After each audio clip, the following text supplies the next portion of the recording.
La construcción de Colombia como país, como nación, ha sido un proceso largo, con muchas situaciones positivas, negativas y con diferentes hitos históricos. El día de hoy nos centraremos en algunos de estos hitos históricos del siglo XX, principalmente en áreas como lo son el área económica, social y política del país. Para el siglo XX, la economía del país sufre una transformación bastante grande en comparación al siglo XIX y anteriormente, pues no solamente se centraba en esta economía agrícola que venía trabajando, sino que cambia por la sustitución de importaciones, que fue un proceso mediante el cual el Estado colombiano buscó reemplazar los productos importados por producción nacional con el objetivo de fortalecer la industria interna y promover el crecimiento económico. Este modelo se implementó para impulsar la industrialización del país, especialmente en el sector manufacturero, y reducir la dependencia del mercado externo. En sus primeras etapas permitió un crecimiento económico importante y el desarrollo de ciertas industrias nacionales. Sin embargo, también presentó limitaciones. Por ejemplo, se generaron beneficios concentrados en algunas empresas, mientras que amplios sectores de la población no se vieron igualmente favorecidos. Además, se produjo una migración del campo a la ciudad que no fue acompañada por suficientes oportunidades laborales formales, lo que contribuyó al aumento de la informalidad. Debido a estas dificultades, el modelo empezó a mostrar signos de agotamiento. Como respuesta, Colombia adoptó posteriormente la apertura económica, un proceso orientado a integrar al país al mercado internacional mediante la reducción de aranceles y la flexibilización del comercio exterior. Este cambio generó nuevos retos, ya que muchas empresas no lograron adaptarse a la competencia internacional y tuvieron que cerrar, mientras que otras se vieron obligadas a modernizar sus procesos para mantenerse en el mercado. En este momento eh, es un proceso que pasa por 5 etapas. La primera etapa inicia a finales del siglo XIX y se extiende hasta 1931. Pues se intentaban impulsar las actividades manufactureras desde el gobierno de Núñez y Reyes a través de subsidios y la elevación de aranceles para importación. También fue un periodo que tuvo un fracaso por dificultades técnicas, escaso conocimiento, tanto de técnicas como de tecnología, y el mercado interior era muy reducido, entonces no había espacio para estas nuevas manufacturas y estos nuevos productos que se estaban ofreciendo. Además, también es un momento importante porque se consolida una discusión parlamentaria y de opinión pública sobre la intervención del Estado en la conducción de la economía y la protección de la industria naciente. La segunda fase de este proceso se da entre 1931 y 1951, donde la reacción del gobierno de Olaya Herrera a la crisis del 29 y la evaluación del control de importaciones crearon, probablemente sin así quererlo, las bases del crecimiento manufacturero en el país. Y aquí es donde se retoma un evento que se había dado en la década de los 1910. Pues la industria manufacturera empieza a crecer gracias a la expansión cafetera y a la articulación de Colombia al mercado internacional con el café. Y de hecho es justamente una asociación entre los cafeteros y los industriales lo que ayuda fuertemente a crecer al país. Pues los industriales se beneficiaban de las divisas generadas por el café y los cafeteros podían seguir produciendo café sin preocuparse por exceder las cuotas de los pactos internacionales que existían para el momento.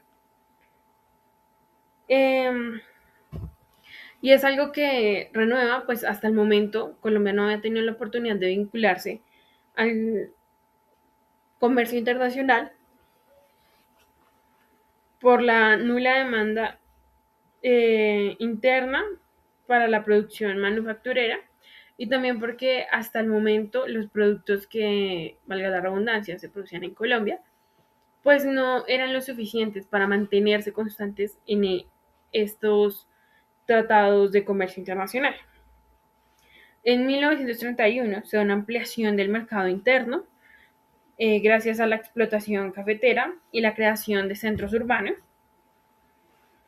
También se empieza a producir petróleo y se continúa con la exportación de banano, como ya se venía haciendo desde 1910, lo cual también es un momento histórico para el país que no solamente habla de la situación económica, sino también de la situación social. Pues podemos recordar la masacre de las bananeras el 5 y 6 de diciembre de 1928, ya que los trabajadores de la United Fruit Company pues exigían mejores condiciones laborales. Gracias a esto hicieron una huelga y el presidente del momento, con el fin de mitigar esta huelga y proteger los intereses de la compañía, pide que se acabe con la huelga de una manera violenta y brutal, que pues acaba con la vida de varios trabajadores. Aunque hay cifras estimadas, no se conoce con exactitud cuántas. En esta época también las políticas de Olaya Herrera sirvieron de estímulo para el desarrollo industrial. Y hay algo que es muy importante en esta fase. Desde 1931 hasta 1951 se mantuvieron los mismos aranceles, no hubo cambio en ellos. Y esto nos da paso a la tercera fase de este proceso, que es de 1951 a 1970, donde el auge del proceso de importaciones crece. Se toman medidas muy importantes como la elevación de los aranceles, control de cambios y un impulso a través de políticas monetarias basadas en el crédito del fomento y a las actividades industriales y en la creación de instituciones como la CEPAL. La cuarta fase de este proceso se da entre 1970 y 1990.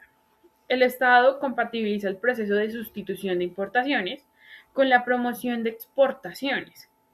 También se crean políticas de estímulos a través de subsidios a las exportaciones, manejos de tasas de cambio y otras actividades para la promoción de exportaciones, que permiten el aumento y la diversificación de exportaciones. Se mantiene el nivel de protección y control de cambios.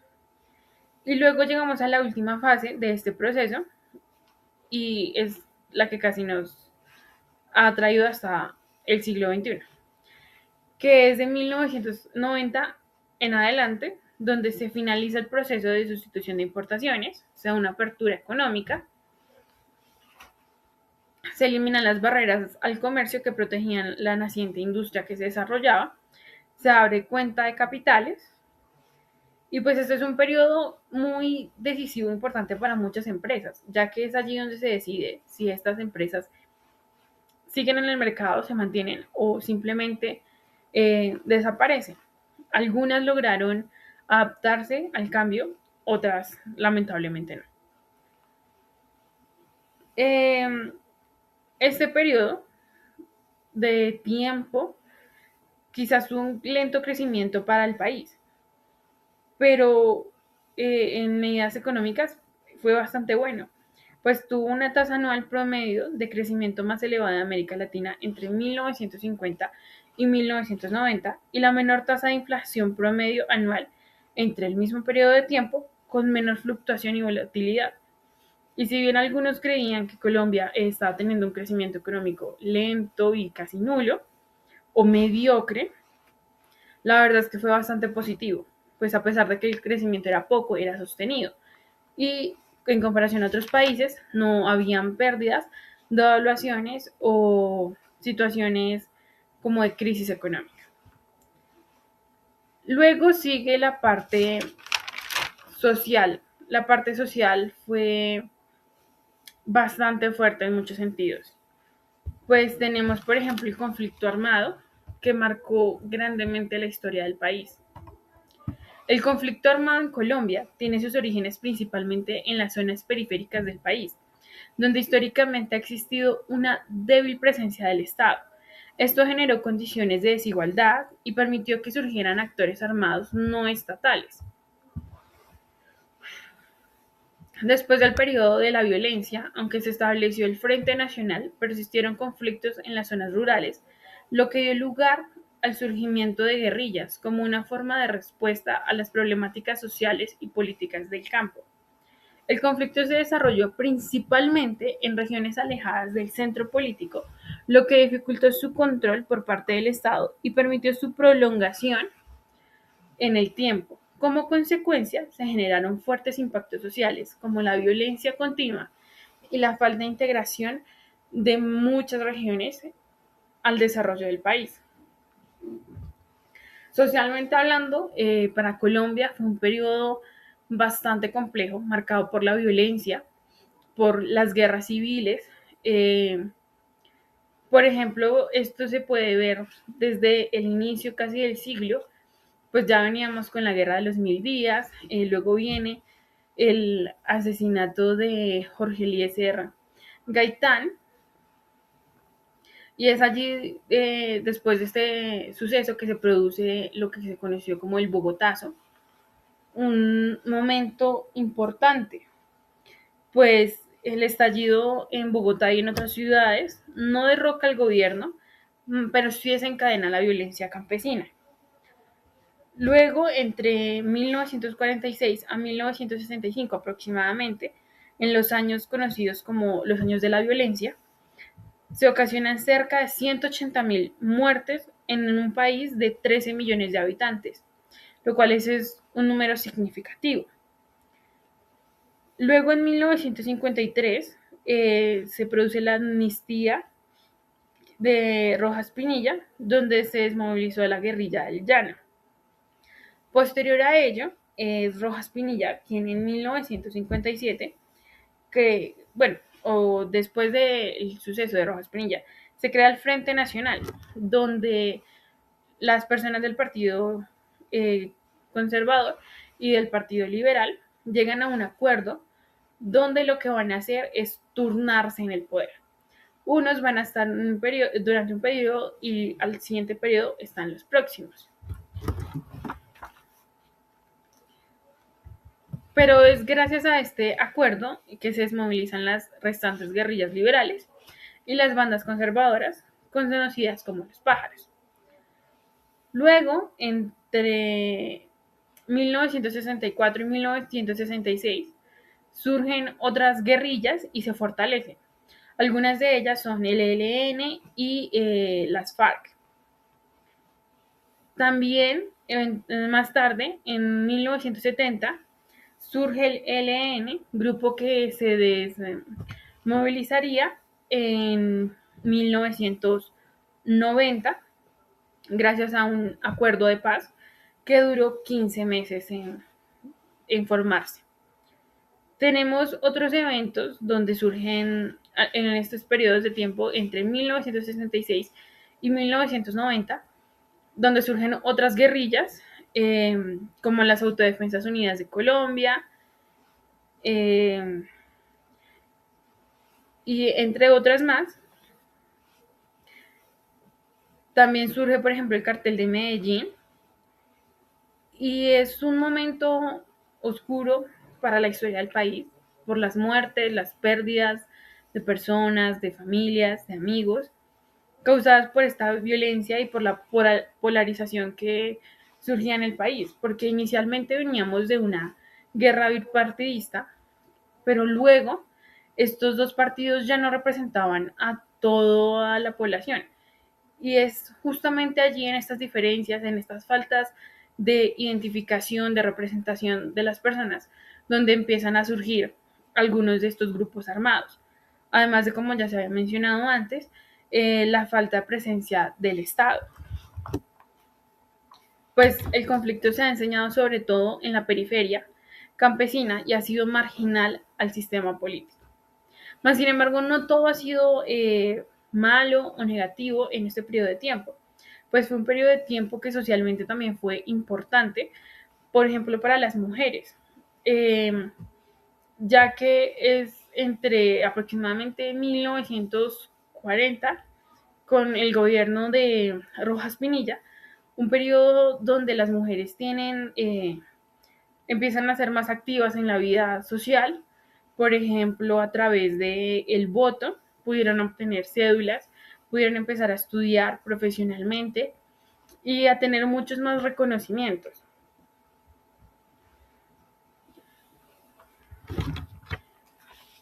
Y por último, hay que hablar de la situación política del país.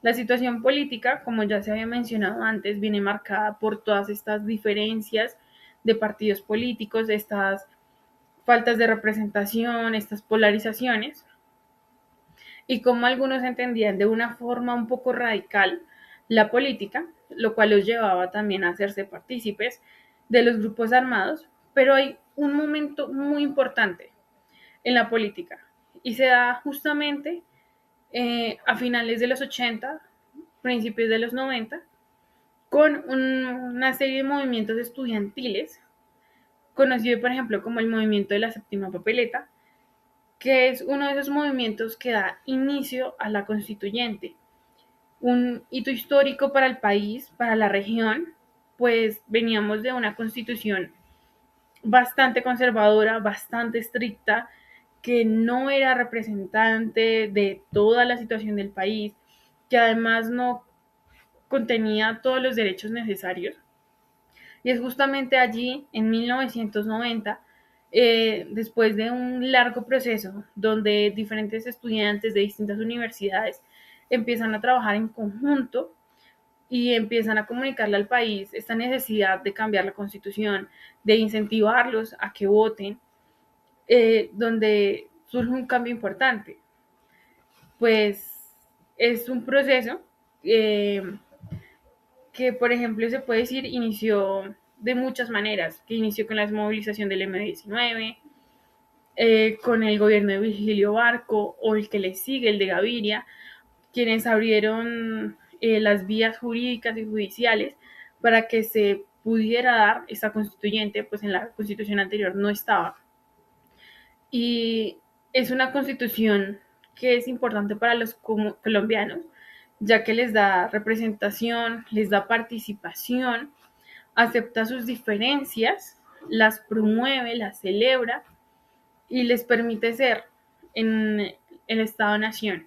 Además de que también, a pesar de que no tenemos un país o una nación conocida federalmente, o sea, como federalista, sí se da más libertad a los territorios para que se empiece a gobernar un poco más desde el territorio, de la forma en que el territorio lo entienda y pueda aprovecharse al máximo. Y es muy, muy importante este hito histórico. Pues la Constitución marca un antes y un después en la vida de las personas, por lo menos en un ámbito jurídico, ya que esto les da muchas más oportunidades, les da más derechos, les da muchas más opciones. Y de esta manera podemos concluir que la historia de Colombia es bastante larga, compleja, pero es justamente todos estos procesos los cuales nos han traído hasta ahí. Y es justamente el momento donde debemos mirar en retrospectiva, aprender de estas situaciones, aprender de estos procesos y tratar de no volver a repetirlos, de aprender una lección y poder continuar, de tratar de no repetir esos errores y reparar los daños. Colombia tiene una historia con heridas, heridas que siguen latentes, pero también con cosas positivas, con cosas buenas. Y creo que debemos tomar todas esas situaciones para crecer y seguir avanzando hacia una mejor Colombia. Gracias por su atención. Recuerden que este es el episodio 1 de Historia de Colombia del siglo XX por Adriana Pedraza. Gracias.